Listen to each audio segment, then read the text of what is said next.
Geliefdes, baie welkom by vanaand se bidtuur. Ons gaan vanaand bid en ons gaan die Here dank vir die feit dat hy hom aan ons geopenbaar het. Ons gaan ook vanaand bid en ons gaan vir die Here vra vir die genade en die krag om ons nuwe identiteit in Christus uit te lewe uh in ons samelewing, in die tyd waar die Here ons geplaas het om in te lewe. En ons gaan ook bid vir volharding, ook in ons tyd en in ons omstandighede en in ons sekerheid waarin ons baie keer lewe. En ons gaan vir die Here vra om ons regtig waar te dra en die krag te gee om lewende getuies te wees in hierdie tyd. Maar baie welkom by die bidtuur vanaand en dit is my voorreg om vir die volgende paar weke saam met julle tyd in die woord en ook vir altyd in gebed te spandeer. So as die Here wil, gaan ons dan ook die volgende paar weke kyk na die boek Openbaring. Miskien toe sommige nou van julle gehoor het, ons gaan kyk na Openbaring. Het 'n paar koppe gesak. Miskien het een of twee van julle gesig en gesê dis een van daai boeke wat ons probeer vermy. Dis amper soos Hooglied. Ons verstaan nie lekker al die simbole en simboliek en nommers en dinge in die boek nie. Baie van julle sal ook sê Openbaring is 'n moeilik verstaanbare boek. Ek weet nie altyd wat ek lees nie. Ek het nou so 'n week terug gekamp toe ek met iemand gesels en in ons gesprek het die oom vir my gesê dis een van die boeke wat hy vir my want hy weet regtig nie hoe om dit te verstaan nie. Maar eintlik is Openbaring nie 'n boek wat ons probeer ontleed om die toekomstige dinge te voorspel nie. Openbaring is 'n baie praktiese boek. Nou, ongelukkig is daar verkeerde interpretasies wat gemaak word uit die boek Openbaring. Baie onlangs was daar gesê dat die Here Jesus nou terugkom. Hulle het al die bewyse en dit het baie mense op hol gejaag. Party mense het hulle werk bedank, party mense het hulle huise verkoop, want daar was vir hulle gesê dat Jesus kom. En baie keer dan word daar gekyk na huidige wêreldgebeurtenisse, dinge wat gebeur in die wêreld, dan sal iemand vir jou sê Openbaring het mos nou gesê dit gaan kom. Maar dinge kom en gaan. Ek dink baie mense in die Tweede Wêreldoorlog het gedink dit is die einde van die wêreld, maar dit was nie so nie. So dis een van daai boeke wat baie debat veroorsaak en meningsverskille veroorsaak. En dit gaan oor interpretasie. Daar's 3 verskillende interpretasies. Ons gaan nie nou te veel daaroor ingaan nie. Maar ek wil net so vinnig kortliks ietsie bietjie verduidelik rondom Openbaring. So verskoon nou hierdie verduideliking of vergelyking wat ek wil maak. Die Bybel bestaan uit verskillende tipe literêre boeke, tipes. Dit is amper soos musiek. Ons het verskillende style in musiek, klassieke musiek, ligte klassieke musiek, jazz, folkmusiek, boeremusiek, Afrikaanse musiek, rockmusiek en so gaan dit aan. En ons luister nie na hierdie musieke op dieselfde manier nie. Meeste van julle is nou nie soos ek wat by 'n braai ligte klassieke musiek opsit en dan sê my vriende, hy sit dit af, jy maak my nie slaap nie. Meeste sal dalk 'n Joe Black of 'n bietjie boeremusiek opsit terwyl hulle braai. Maar so bestaan die Bybel ook uit verskillende soorte literatuur, geskiedenis, poësie, wysheidsliteratuur, die evangelies, briewe en natuurlik die apokaliptiese literatuur, soos Daniël en Esegiel en Openbaring. En baie dink dit wys net na toekomstige gebeurtenisse, veral Openbaring. Maar eintlik is die fokus op Christus as oorwinnaar. Nou dink gou daaraan. Ek vat nie die boek Psalms en ek lees dit soos 'n historiese verslag nie. Ek gaan nie die boek Kronieke en Psalms dieselfde lees nie. Ook lees ek nie Openbaring soos ek een van die evangelies sal lees nie, want dit kan tot misverstand lei. So ons moet Openbaring lees volgens die kenmerke van apokaliptiese literatuur, met sy simboliek, met sy beelde, met sy visioene.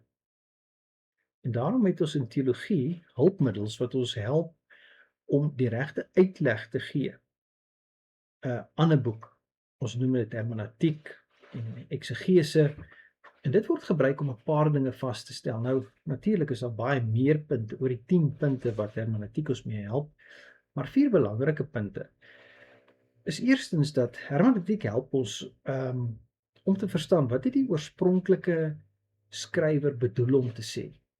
Hoekom het hy hierdie brief aan die ontvangers gestuur en geskryf? Tweedens, wat het die oorspronklike ontvangers of lesers verstaan wanneer hulle hierdie brief ontvang het? Nou, ons kyk nou na Openbaring. So wat sou hulle dan nou lees? Sou hulle dan nou net 'n boodskap gelees het vir 2026? Of sou hulle 'n boodskap gelees het vir hulle in hulle situasie, omstandighede? Derdens, hermeneutiek help vir ons om na die historiese en kulturele kontekste te kyk, die omstandighede waarin die brief geskryf is, die politieke situasie, die godsdienstige agtergrond, en al hierdie dinge is verskriklik belangrik, ook in die boek Openbaring. En dan net 'n 4de punt is natuurlik die literêre tipe boek, waarmee is ek besig, die geskiedenis.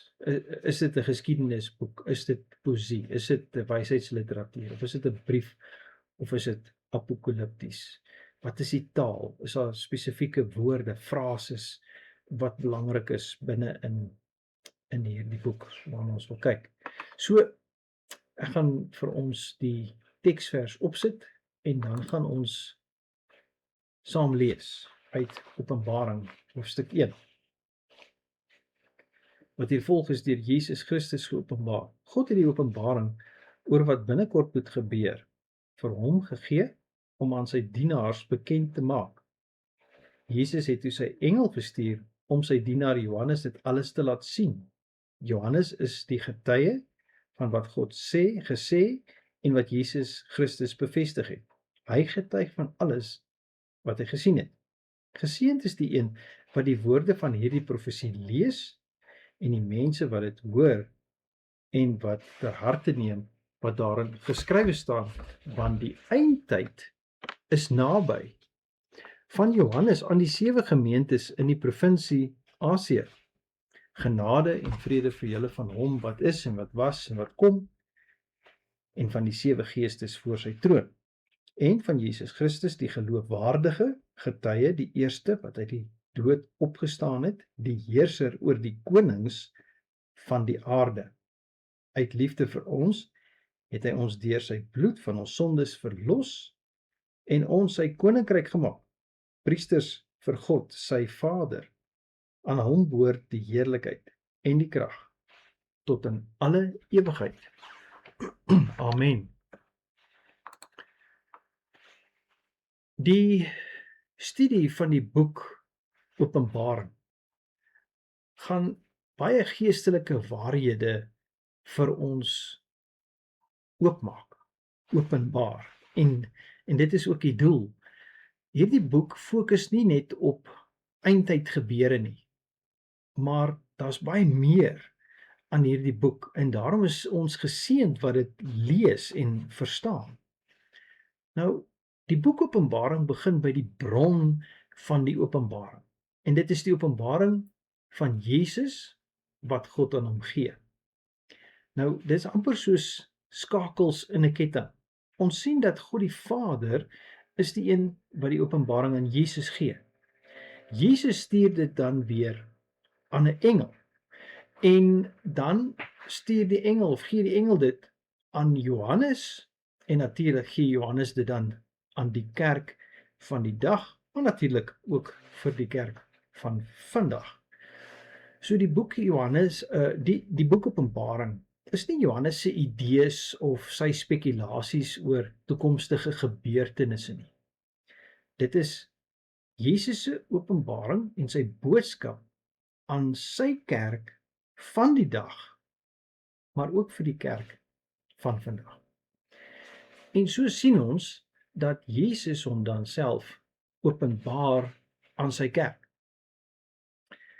Nou, die woord openbaring beteken letterlik om iets te ontbloot of iets te onthul. Die enigste voorbeeld waaraan ek kon dink is maar wanneer hulle byvoorbeeld 'n nuwe motor vrystel. Daai motor sal op 'n verhoog staan met 'n bedekking oor. Hulle sal 'n paar woorde praat oor die nuwe motor, dan sal hulle die bedekking aftrek en die motor word onthul en almal kan nou sien hoe lyk hierdie nuwe voertuig. Nou, die mens leef met 'n beperkte perspektief. En dit was ook waar in die kerk van Openbaring. Hulle kon net sien wat fisies om hulle gebeur. Net so met ons ook. Ons kyk na die wêreld en ons sien dalk, sjoe, Amerika is weer betrokke in 'n oorlog en Rusland. Ons sien politieke onstabiliteit, ons sien ekonomiese en persoonlike uitdagings in ons lewens oor die wêreld. En vir baie mense mag dit dalk lyk asof God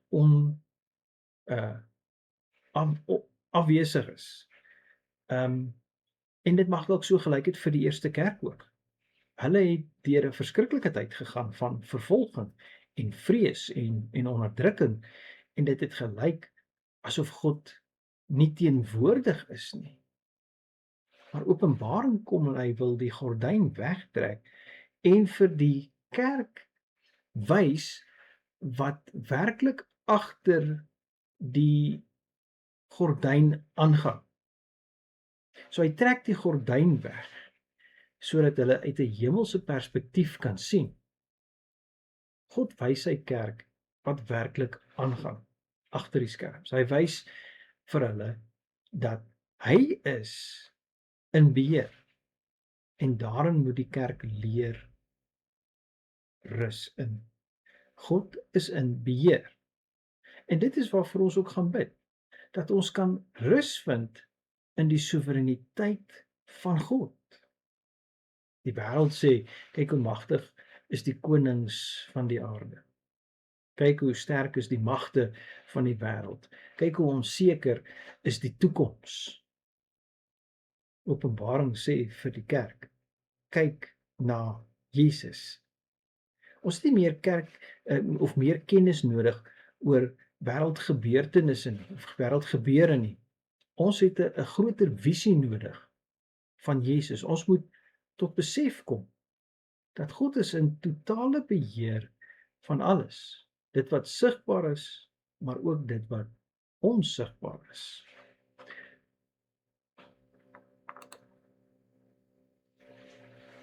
Johannes gaan voort en hy begin deur te wys wie Jesus werklik is. Johannes skryf ook vir ons daarom dat Jesus is die getroue getuie, hy is die eerste om uit die dood uit op te staan en hy is die heerser oor die konings van die aarde. So daar's 3 titels wat ons vertel wie Jesus is. Eerstens, hy is die getroue getuie. Ons weet Adam het geval. Israel moes die getuie wees vir God in die wêreld. Hulle het geval. Ek en jy val. Maar Jesus was nog altyd getrou. En hy het nog altyd getrou gebly. Hy was getrou en gehoorsaam tot die dood aan die kruis. En dan skryf Johannes ook dat Jesus is die eersgeborene uit die dood. Met ander woorde, dit beteken Jesus het die dood oorwin. Dit wat die mens die meeste vrees, dit het Jesus oorwin. So die graf kon hom nie hou nie. En hierin is vir my en jou 'n wonderlike boodskap wat ons geloof in Jesus plaas. En dit is, die dood het nie die laaste sê nie. Jesus het. 'n derde titel wat ons hier sien is dat Jesus is die heerser oor die konings. Nou, die boek is geskryf toe die Romeinse keiser die magtigste persoon op aarde was. Rome was die wêreldmoondheid, wêreldmag. Die keiser het die meeste krag en gesag gehad en almal het gedink hy heers. Tog skryf Johannes nie dat Jesus eendag sal heers as die keiser weg is nie, maar Jesus regeer nou. Jesus is in beheer. Daar's nie 'n wêreldmag of 'n regering wat eintlik die finale sê het nie. Jesus het hierdie sê. En dit gaan ons sien deur die boek van Openbaring. Nou vir die kerk van daardie dag, miskien vir ons mag dit lyk asof die wêreld buite beheer is of dat wêreldmagte in beheer is. Maar dit was nog nooit so nie. Openbaring herinner die eerste kerk en herinner ons dat daar is 'n troon in die hemel en Jesus sit op daardie troon en van daar af heers hy oor elke mag en elke gesag. Julle onthou daar in Johannes hoofstuk 19 as ek dit nou nie mis het nie. Dan staan Jesus voor Pilatus en dan sê Pilatus, weet jy nie dat ek het die mag om jou vry te laat of om jou te kruisig nie? En dan sê Jesus vir Pilatus, jy het geen mag oor my, behalwe dit wat aan jou gegee is van bo nie. Dit beteken, die Here het alle mag. En daarom hoef ek en jy as gelowige, as die kerk, niks te vrees nie. Daarom kan ek weet dat absoluut alles wat gebeur met my in die wêreld, gebeur binne God se toelaatbare wil. Daar sal nie 'n haar van jou kop afval sonder dat dit God se wil is nie. Met ander woorde, die kerk is in God se hand. Ek en jy is gelowige, is in God se hand en so was hierdie kerk ook. En dis die boodskap wat Johannes wil oorbring aan die gemeente, aan die gemeentes. Jesus sit op die troon. Hy heers en God se plan en sy wil sal uitgevoer word. Net 'n laaste gedagte hier is die boodskap aan hierdie kerk. So vir wie is hierdie brief geskryf? Is dit regtig waar net vir ons geskryf in 2026? Die antwoord is nee. Hierdie brief is geskryf aan die 7 gemeentes in Asië. Net soos wat ek en jy byvoorbeeld die boek Romeine sal lees, wat aan die kerk in Rome geskryf is. En net soos wat ons daaruit waarhede sal ontvang, kan ons ook waarhede uit Openbaring ontvang. As ons die briewe lees in die Nuwe Testament, dan sal ons sien dat 'n brief is geadresseer aan 'n gemeente of aan 'n individu soos aan Timoteus of Titus. Maar ons sal sien dat dit spesifiek aan iemand geadresseer is. Kom ons vat byvoorbeeld die boek Tessalonisense. Ons lees daar, ek dink in die 2de vers, aan die gemeente in Tessalonisense. Hoekom skryf Paulus hulle brief? Hy skryf hulle brief om hulle of te onderrig, of te bemoedig, of te vermaan, of te herinner aan wat God van hulle wil hê. En so kan ons werk deur al die boeke. En so word Openbaring geskrywe aan 7 gemeentes om hulle te herinner, om hulle te bemoedig in hulle moeilike omstandighede. En Johannes skryf uit liefde vir ons. Met ander woorde, God is voortdurend lief vir sy kerk. Jesus is nie net 'n verhewe koning oor die heelal nie, maar hy is die verlosser wat sy kerk liefhet en by hulle is en hulle word herinner, julle staan nie alleen nie. En daarin is vir ons ook vandag 'n boodskap. Ons is nie alleen nie. Al voel dit baie keer vir ons so. Jesus het sy kerk lief, hy is hulle verlosser. En Jesus het die kerk se swakhede geken, hy het hulle vrese geken, hy het selfs geweet van hulle sondes en ons gaan dit nog sien in die briewe aan die 7 gemeentes. Maar ons sien dat hy het sy kerk lief. En daarom bemoedig die brief Openbaring in die eerste plek die gemeentes. Christus is by hulle. Die kerk kan weet dat hulle deur sy bloed gereinig is, dat hulle vergewe is van al hulle sondes. Christus het betaal. Hulle is vergewe en hulle behoort aan hom en hy het hulle voortdurend lief. Die kerk het dan ook in die derde plek 'n nuwe identiteit wat hulle in Christus ontvang het. Hulle is deel van God se koninkryk. Hulle is priesters. En hierdie roeping is nie net sodat hulle iets in die toekoms sal ontvang nie, maar dat hulle nou in die teenwoordigheid van God sal lewe en sal dien. Die kerk het toegang tot God. Hulle kan bid tot God. Hulle kan intree vir ander. Hulle is deel van sy koninkryk. En dit is die bemoedigende boodskap van Openbaring. Nou, ek het 'n gebedslys vir ons opgestel. En ek wil hê ons moet vanaand kyk na 'n paar punte. En ons wil die Here regtig dank dat hy hom ook aan ons vandag sy kerk geopenbaar het. Ons wil bid vir volharding en gehoorsaamheid aan die woord van God, net soos wat hierdie kerke in Openbaring moes volhard onder vervolging. Ons wil die Here Jesus dank vir onverdiende genade. Ons wil vir God dankie sê vir sy liefde en verlossing wat ons in Christus ontvang het. Ons bid ook dat ons deur genade sal leef volgens ons nuwe identiteit in Christus. Ons vra ook dat die Here ons geestesoë sal oopmaak, sodat ons sy hand raak sien in ons lewens. En dat ons ook mag verstaan dat ons omstandighede, al lyk dit hoe moeilik vir ons, dat ons sal vashou aan hierdie feit, dat God is in beheer en God is by my. Ons gaan ook bid vanaand vir ons geliefdes en ons kinders, ons eggenote, ons families, ons vriende. En ons gaan hulle oorgee aan die Here se sorg en beskerming.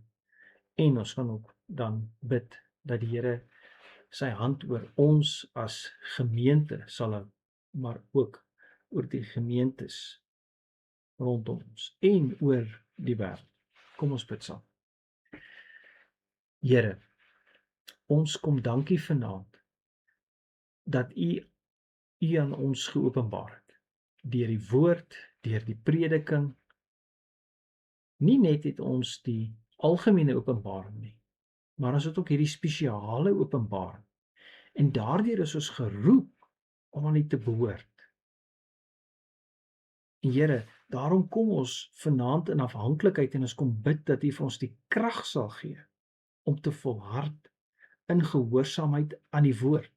Ons wil meer wees as net hoorders van die woord. Ons wil doeners wees. Gee vir ons die genade om te volhard, nie net as dit goed gaan nie, maar ook wanneer dit moeilik gaan. Ons dank U, Here, vir die genade, hierdie onverdiende genade wat ons ontvang het in Jesus.